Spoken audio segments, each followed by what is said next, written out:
Hi everyone, thanks again for coming to my little podcast. I am that other Laura Ingram, and that's my podcast.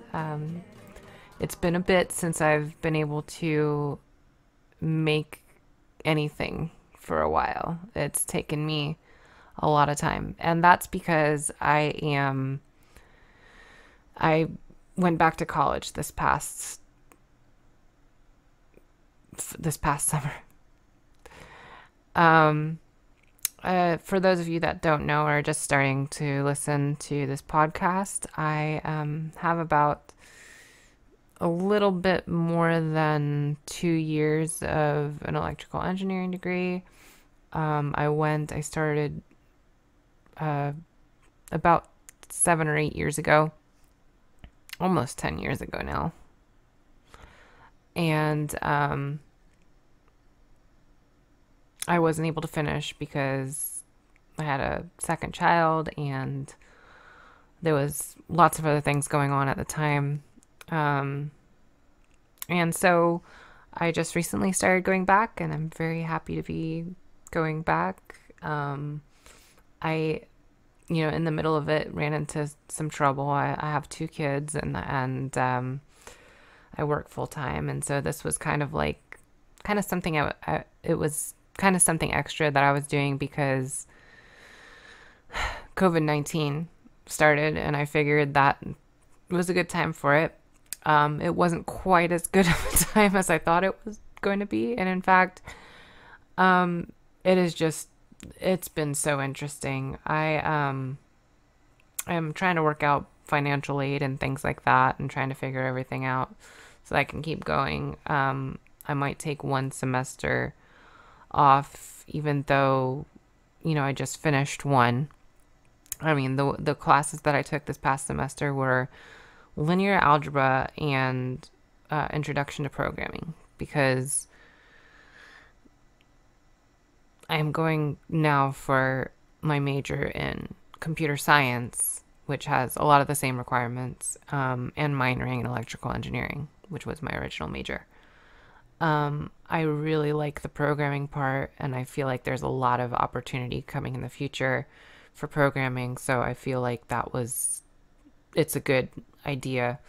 And I think that, well, to just go into some of my thoughts when it comes to how it would help in electrical engineering, I actually really think that AI has probably very big contributions to make in the world of energy management, energy distribution, energy generation. I really think that probably we could streamline things a little bit more when it comes to those sorts of things. So energy and sustainability has always been a huge thing to me. I come off to a lot of people as a ditz, probably because, I just kind of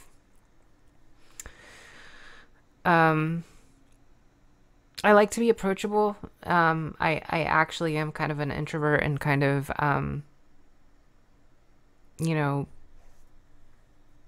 bit of a loner, which is why I'm doing, I was drawn to problem solving. I'm a big problem solver and things like that. But I do also like I have 2 children, and it's very important for me to be involved in the community and involved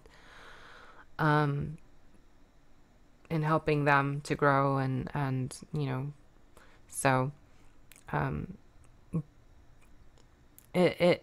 I guess the thing is probably it's a little bit because I'm a woman. I think that I've tried to avoid saying this, but I do think that it is very difficult for a woman to get involved in STEM because of how they are treated and the amount of seriousness that is given to us when we try to move forward. And I'm going off on a tangent right now, but recently I've noticed that it just seems extremely difficult as a woman for people to accept that you have skills.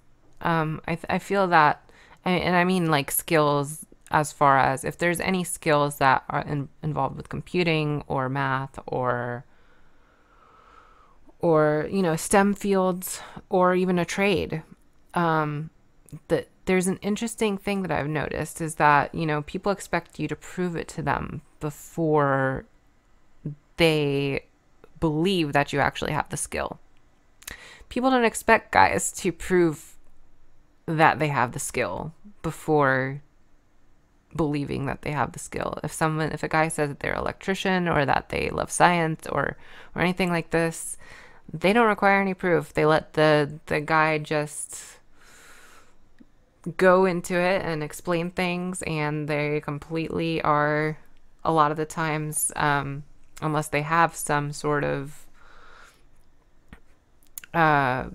background in the STEM field or trade or whatever it is.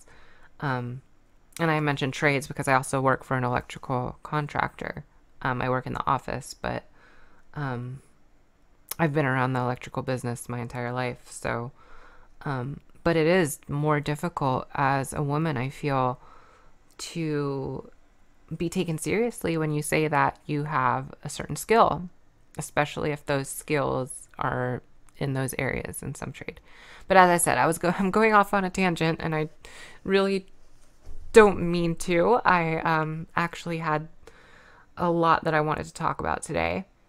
But yeah, that's what I've been doing. I really, I started this podcast, and then this opportunity came up for me to go to school, and I took it. So, I had to put things on the back burner for a little while I tried to figure out what I was doing for the summer. And I took 2 very difficult courses over the summer. And of course they were 8-week courses, so they were much, packed. They weren't the normal, I think it's 12 or 16 week courses. And so, it was almost like having 2 full-time jobs plus kids. And I didn't even think about that when I started in the summer, that it was going to be that difficult. But somehow I managed, and I'm very thankful that I did. So yeah, I'm doing pretty good. I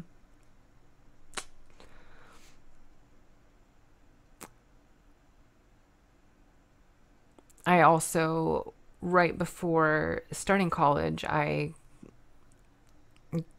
got this equipment that I'm using right now to record.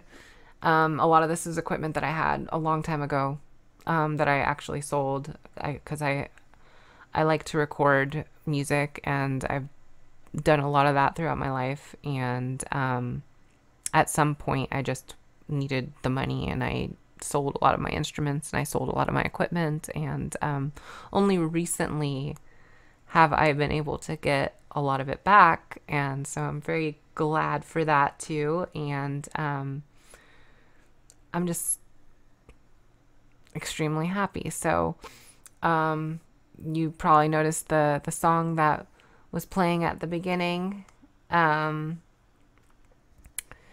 was something that it was a cover from a group called Brand New. And I used to listen to them a lot, and it was, I think, from their last album. I don't think they've come out with another album since, but if they have, I'm sorry. But it was the cover that I did, which was the music that you heard when this podcast started. That was Can't Get It Out. That was the name of the song. So I did a cover of Can't Get It Out by Brand New. And it took me a lot of time for me to say that. So I hope you guys enjoyed it. It was something that I did last night. I have never actually played the song before. I just wanted to learn it and record it real quick and test out the equipment. It did sound like a very easy song to learn quickly, so that's why I chose it. Also, I do like the song a lot. I think that it's very, especially right now with how I'm feeling, I've had a lot of things kind of go haywire for me lately, and I'm dealing with a lot, particularly with dealings with family, because I'll go into a little bit of it later probably. I was raised as one of Jehovah's Witnesses, and there's some issues surrounding that with my kids, and it's just never been a whole lot of fun when those types of things come up. But now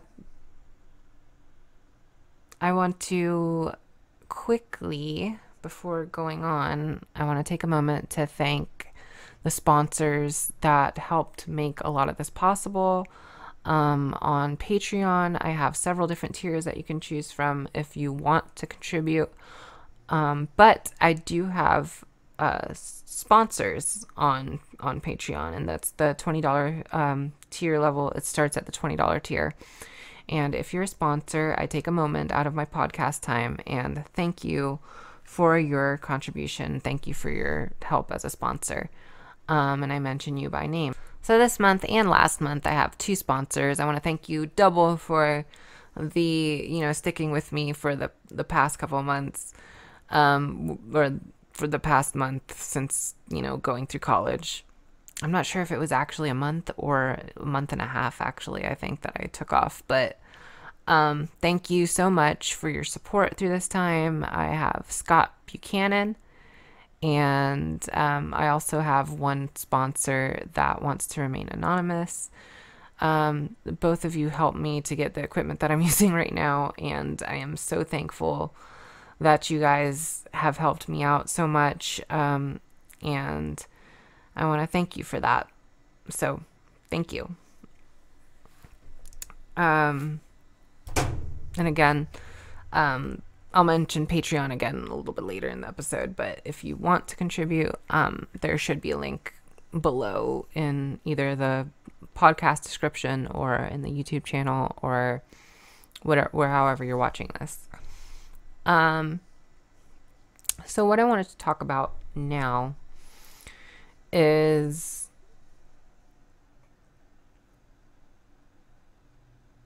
something that everyone's kind of talking about. From what I've seen of the Kyle Rittenhouse shooting, I just wanted to talk about this for a little bit because it is on everyone's mind right now. It is a big topic. So I wanted to talk about it. I can't at all back anyone that's saying that this was strictly some form of self-protection. Let me just say very quickly that since the beginning of this entire thing, since even the protests in Charlottesville, since before that even probably, but at least since Charlottesville, I have been saying the same thing. If you go to a protest with armor and, as a militia, if you go with armor and weapons, military grade weapons and armor, basically you're there encouraging a fight. That was back, this started, back then. These people were coming and things were largely peaceful. Nobody was doing anything. And they were coming. And to me, they are the big instigators. These people coming with their guns and military fatigue and, different uniforms, a lot of them, different militia, right-wing militia uniforms. This has been an ongoing thing for years now. So you come with that, you are looking to start trouble. I don't care. Back then, Antifa was not a big thing at these rallies. They came to defend against people like that were coming there with these things, which is inappropriate. It's a protest. You're terrorizing people by bringing guns to a protest, military grade guns to a protest. I will never get behind that. And there were, before I just say that, let me get to a few reasons why. But Basically, to me, like from the beginning, the excuse for bringing stuff like that becomes the excuse for using it.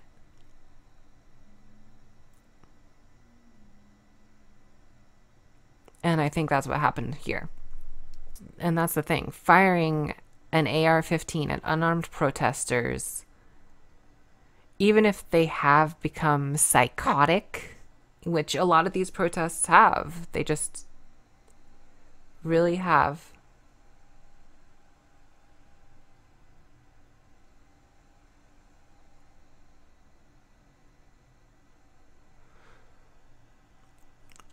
I just got a message from my son. And oh, good. Oh, wow. I'm happy he's been working on something, and I'm not going to say it here because it might embarrass him if he ends up, finding out I talked about it. So I'm not going to say, obviously, but like, I'm very happy for him. Good job, hun. But let's see. I had my notes because I can't do this without notes. I'm sorry. I need my notes.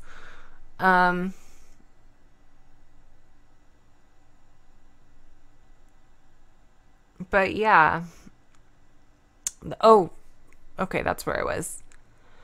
The protests have become, in many cases, a little bit psychotic. Like there is definitely some real problems going on at those protests.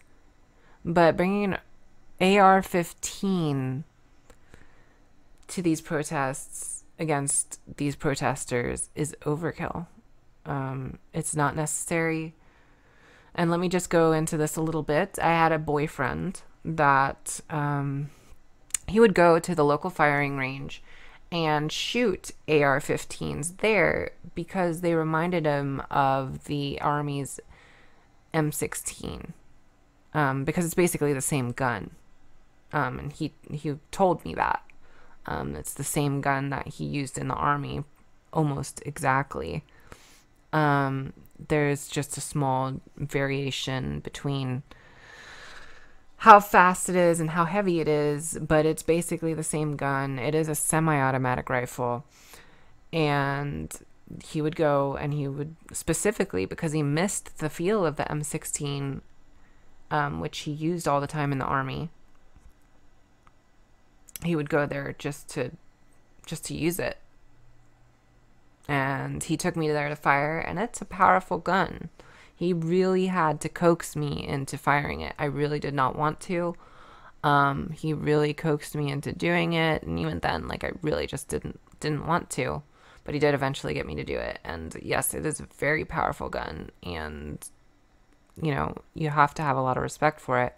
So bringing that into a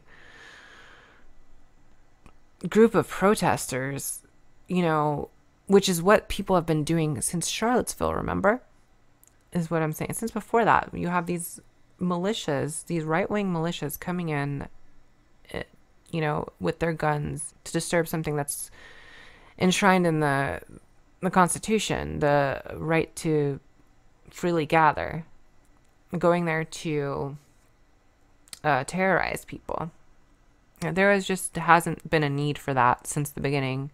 And now, even if things are a little bit more psychotic, a lot of it has been in response to what's been going on. And again, you do not need an AR-15 for that. It is not the type of gun that is used for crowd control. That's what Mr. Rittenhouse was using it for, though. I understand that one person that attacked him had a handgun. I understand that.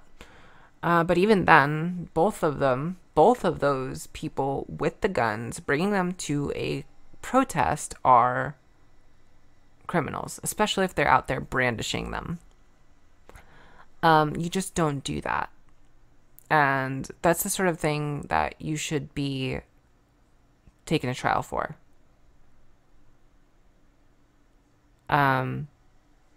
Neither one of them. If you have two people, you know, toting their Second Amendment rights to bring a gun wherever they choose, and it causes a fight, something has to be done about it. It can't just be the Second Amendment. This is bigger than that. What's happening here? So there needs to be some sort of way to make sure that, one, there is no overkill like this, and two, that, you know, things like protests, gatherings can happen without people feeling so terrified that everyone needs a gun. Is that really the way that we want our society to be? I know that there's plenty of people that might say yes to that, but really, I mean, really, think about it.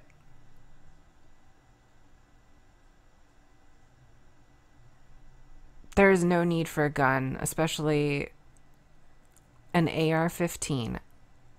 No gun that powerful needs to be at a protest, needs to be there.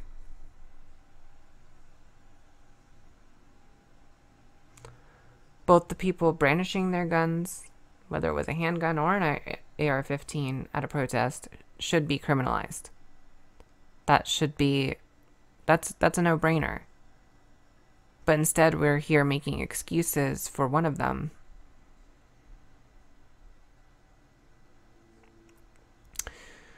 That gun, the AR-15 in particular, is used to take down soldiers. It is a military-grade weapon. There's no need to use it on civilian protesters. It is not a crowd control gun. So no, there's no excuse. Not for me.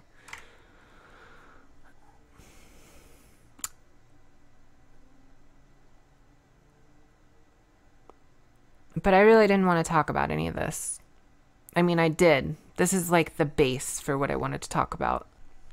What I really wanted to discuss, and you know, starting off, something that you probably, a lot of people, if you've been listening to my podcast before, or, you know, knew me from YouTube, what a lot of people probably already know about me is that I was raised Christian.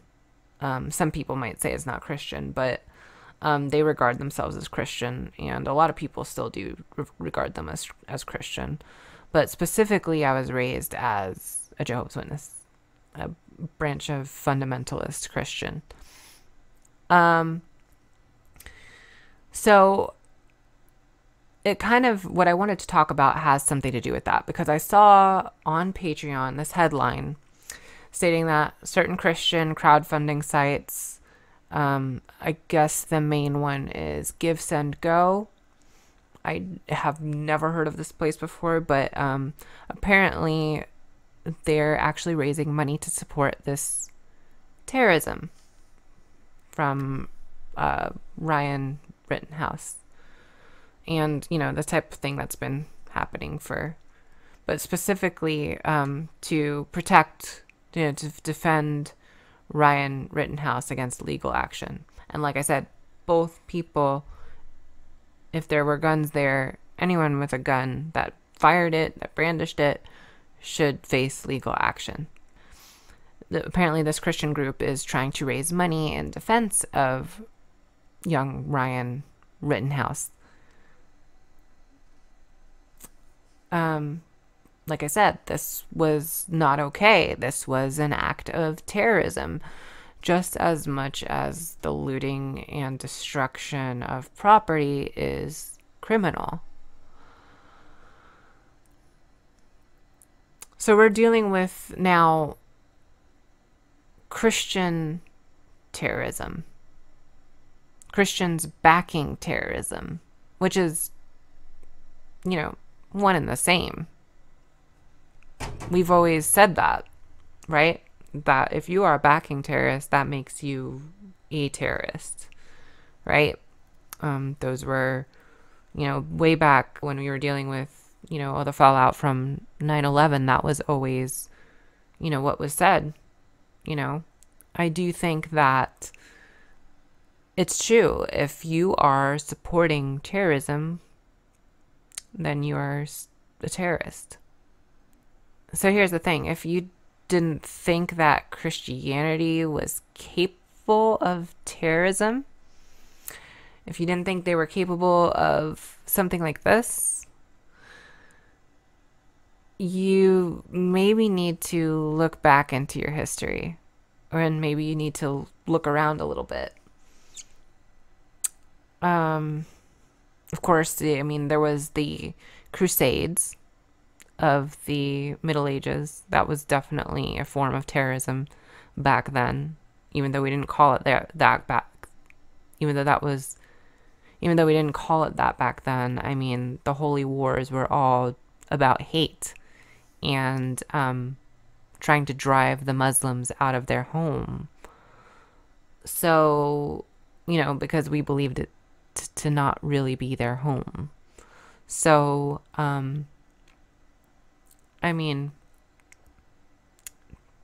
there's the history there. There's a long history, even beyond that, countless wars and countless different things that we can look to as examples of Christian terrorism. But also at the same time, there is modern examples. Think about gay conversion therapy. It's torture. You think that's not terrorism? Gay conversion therapy. Do you think that is not terrorism? My father happens to be gay, and even though honestly we don't really have the best relationship, when I hear him talk about going through gay conversion therapy and having to deal with that due to family, my heart goes out to him. Those stories, the way that they made him feel about himself and question himself, really put him through a loop. It was not good for his brain. Listening to him talk about it and seeing the amount of paranoia he still has to deal with due to the lack of trust he has, due to that level of manipulation into his psyche, which in the end didn't change anything. So yes, it is torture. That itself is a modern day form of Christian terrorism. And then of course there's other forms of terrorism, Christian terrorism. There's, so many things. There's attacks against different LGBT communities. There is, the oppression of certain groups, especially within fundamentalist Christianity, like the one I was raised in. Shunning, splitting up families,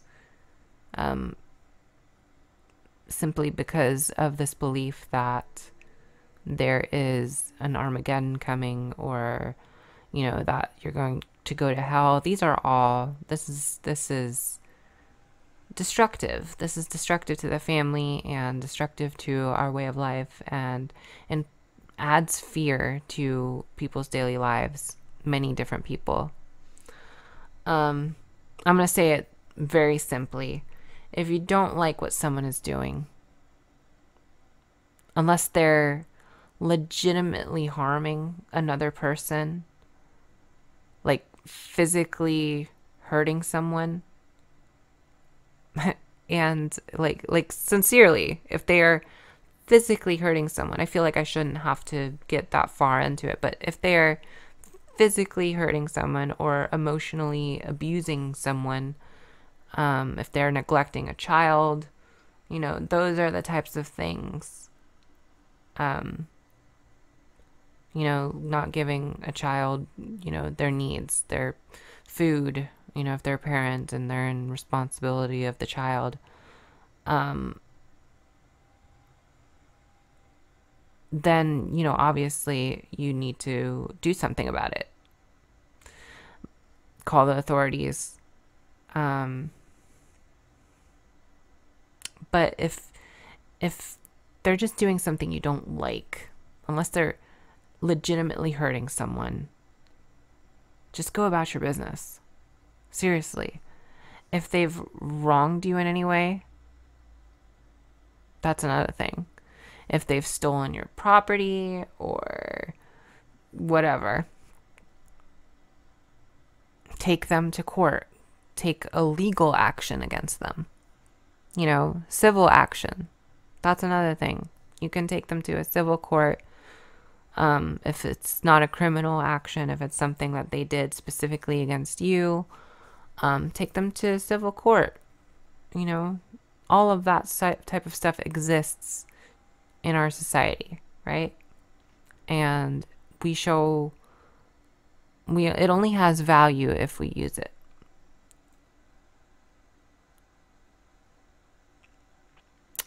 But some Christian religions, usually fundamentalists, Jehovah's Witnesses in particular, they try to control everything so that those things can't happen. I mean, they try to control things so much that bad things never happen. They try to stop the bad things before they happen. Like, I don't know if you've ever seen Minority Report, but that's almost what it's like. That is almost what it's like. Except there is no proof that even that certain people are going to do one thing or another. They just assume that one thing leads to another and take action against someone. And not just Jehovah's Witnesses, but a lot of fundamentalist Christian religions and even some larger Christian religions are still like that. They try to have so much control that they try to stop things that haven't even happened. That they try to prevent anybody from doing anything. And of course, if you do something like that, like I said, the example of Minority Report, there's only going to be chaos. There's only going to be more bad because of it. It's going to be oppressive. It's going to be an oppressive environment for everyone that has to live under it. So you get more and more going against it, more and more people emotionally oppressed and emotionally hurt and making poor choices because of living under nonstop oppression. If you're becoming too controlling. So you bring out more hate and bad thoughts, and that's what you get more than anything else if you're too controlling, too oppressive. And there just ends up being so much negative, right? And that's something that was a hallmark in the group that I was raised in. And it's also something that they can't really seem to grasp. A lot of these groups, the group I was raised in, Jehovah's Witnesses, a lot of these groups that are like that, they just don't seem to grasp what it does and how the oppression affects a larger group with real negativity, and doesn't really work the way that you're thinking that it's going to. I know there's Christian groups out there that don't think this way, that don't act this way, and I feel the need to support them. I know that they don't feel the need to support AR-15 touting terrorists, and criminals to ensure that they have more order in the world. That only begets more chaos. And there's some Christian groups that do understand that. But those groups, those people, the ones that understand this, is what you would call a good citizen, wouldn't you? There used to be a lot of good citizens in this country, many good Christian citizens, right? And other good citizens as well. Now, a good citizen of any government, for Jehovah's Witnesses, I'll even say the kingdom, Jehovah's kingdom, right? Because Jehovah's Witnesses are loyal, first and foremost, to what they believe is God's kingdom, their little group. But even there, a good citizen wouldn't give in to force and fear in order to maintain order. This is difficult for Jehovah's Witnesses, especially because their entire worldview is that Armageddon is just around the corner. So we all have to be good. We all have to do what Jehovah requires, right? Or we will be at the other end of his sword during Armageddon. But I think that if they tried hard enough, I think that they could find that they could just follow the Gospels and be good citizens of that kingdom that they believe in. And there would not be any need to give in to such fear and manipulation to make things happen. And here in the wide world that isn't Jehovah's Witness, or even fundamentalist Christian, most of us, we're facing the same sort of thing, a similar dilemma. COVID-19, all these protests, and the men in the White House are actually quite terrifying too. Fear is all around us and seeming to come even from above. And our way of life appears to be threatened by people who simply believe different from each other. They seem to want to do us harm. And maybe some do. But do we also want to harm them and degrade them in return?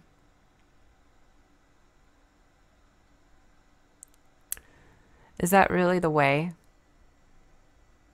Or is it just monkey see, monkey do? We have some criminals out there on the streets, all sorts. Protesters turned looters out of fear and desperation. White supremacists and others blindly following out of fear, wielding their AR-15s. Probably again out of desperation. But we had values before in this country, and they're still there. They're still here.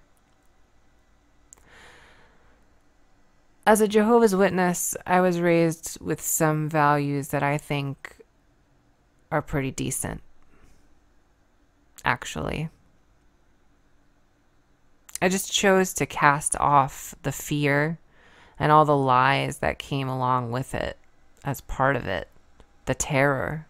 The terrorism that can be so rampant in these fundamentalist ideals that desire control in the face of their own fear and uncertainty. And Revelation is certainly a scary read. I get it. But you know what? I believe that love comes first. I believe it's like gravity. Gravity cannot be observed when it's just one single person or one thing. There always has to be at least two objects in order for gravity to be observable, to even exist, really. And without at least two people, There's no way that we could truly observe or understand even what love is. Could we? I think the two are tied, gravity and love. I really do believe that. For that very reason. Which is why I know that all the apocalyptic visions that supposedly require my fear and unyielding allegiance, and all the terrorism I'm supposed to defend against or join, can be dissolved by love. Love is what got... Love is actually described, it's interesting, in the Bible, in the New Testament even, it is described as a perfect bond of union. Union, right? If it's a perfect bond of union, union does not just happen with one person, even with God. Love makes God weak. Because if he exists, he knows he needs it. And he can either ask for it kindly or try to scare us into giving it, right? If he truly exists, love works the same way for him. If he's truly perfect, he wouldn't scare us into love.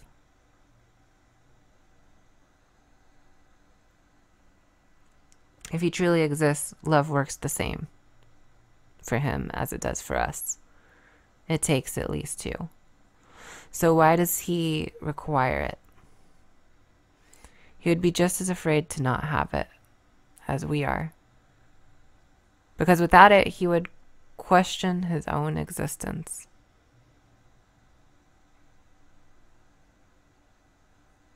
Just like we all need each other, right? And that is the real truth, and all of it is, it is what creates God, is the realization. And what creates evil is being afraid of not having that, of that not being true.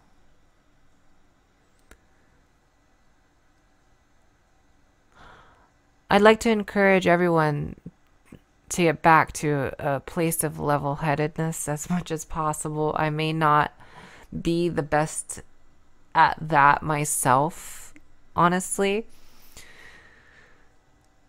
but I sincerely do try. We don't need the panic mode right now. We have good values. Just like those people out there joining each other with their AR-15s, we can do that. We can join each other. We can join each other individually. We can join our families together and remember what being a good citizen and a good neighbor is and what love is. If a protester is looting, or if they're brought a gun to a protest, if it's fired or brandished, they should stand trial, shouldn't they? Should they really be murdered? If they actually fire at someone, well, self-defense, of course, yes. And if there's some group of people bringing AR-15s to protest, even if it seems like things might get out of hand, again, self-defense is one thing. But if you're just bringing them, all these people bringing guns to protest, to these civil events, where things should stay civil, shouldn't they? So if there's some group of people bringing AR-15s to a protest, even if it seems like things might get out of hand, this is not a weapon meant for crowd control. And again, if anyone brandishes a gun in a protest, they should stand trial for it. Shouldn't they? It doesn't matter if they claim they're a protester or if they claim to be an anti-protester. That does not matter. Does it? Let me know if I'm wrong.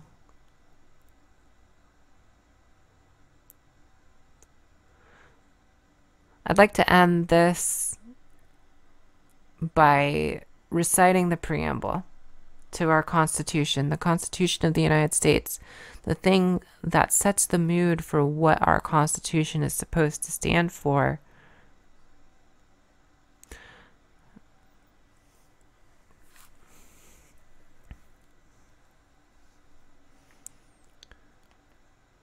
Let's remember it. We the people, all of us, in order to form a more perfect union, establish justice,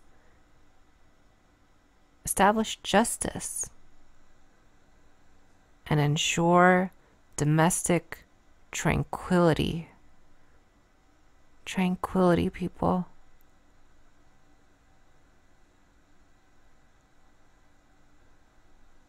In order to provide for the common defense,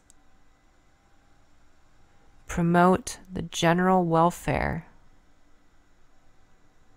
secure the blessings of liberty, freedom, to ourselves and our posterity, to us and our family, us and our children, us and everything that we are as part of this country, do ordain and establish this Constitution for the United States of America.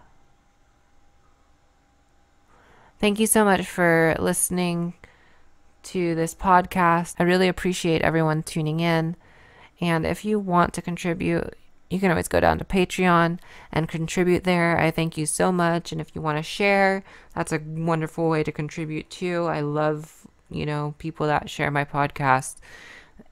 It really helps me out because I really want to make this a thing. I have got so many things on my plate right now, but the reason why, the reason why I want to do this podcast is because I think it's important to get your voice out there. If you have a podcast that you want me to listen to, I will gladly listen to it. I might not always get exactly to them right away, because I am very busy, but I will definitely try to listen to it because I think that this is a great way to get your voice out and to be heard and come across new ideas and new thoughts. So thank you all again for watching. I am so glad that you listened, and please, if you can, help me out on Patreon. The link is in the description for the podcast, and I will see you all next time. You have a wonderful day.